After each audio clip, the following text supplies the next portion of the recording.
कसूर है। लेकिन उनका आगे से जवाब आया कि हमें उबैदुल्लाह बिन ज़ियाद ने सख्त ऑर्डर दिया है कि इन्हें एक बूंद भी पानी नहीं देना। अगले दिन 8 मुहर्रम को इमाम हुसैन अलैहिस्सलाम ने अमर बिन साद से निगोशिएशंस करने की कोशिश की, लेकिन इनकी एक ही डिमांड थी कि यजीद की बैत करो, जो कि इमाम हुसैन कभी करने को तैयार नहीं थे। प्यास की वजह से दिल की धड़कन तेजी से बढ़ रही थी, खून गाढ़ा होने की वजह से बॉडी को पंप करने में मुश्किल हो रही थी, ब्रेन फंक्शंस कम हो रहे थे और ये सब बच्चों में और ज्यादा हो रहा था। 9 मुहर्रम का दिन आ चुका था और इसी आजमाइश में 9 मुहर्रम का दिन भी गुजर गया। इमाम हुसैन अलैहिस्सलाम ने सारी रात इबादत की और अपने साथियों से कहा, तुम अब जा सकते हो, दुश्मनों को सिर्फ मेरी जान चाहिए, मैं नहीं चाहता कि मेरी वजह से किसी की जान जाए। इसके बाद इमाम हुसैन ने चिराग बुझा दिया और जब थोड़ी देर बाद चिराग जलाया तो इनका एक भी साथी इन्हें छोड़कर नहीं गया।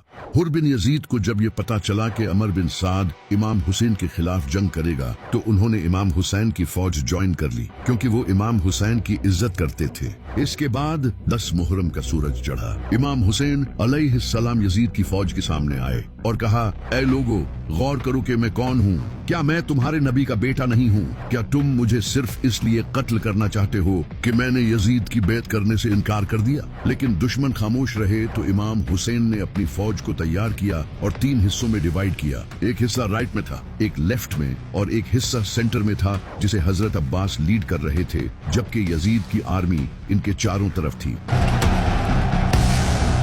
तो फज्र की नमाज के बाद जंग शुरू हुई।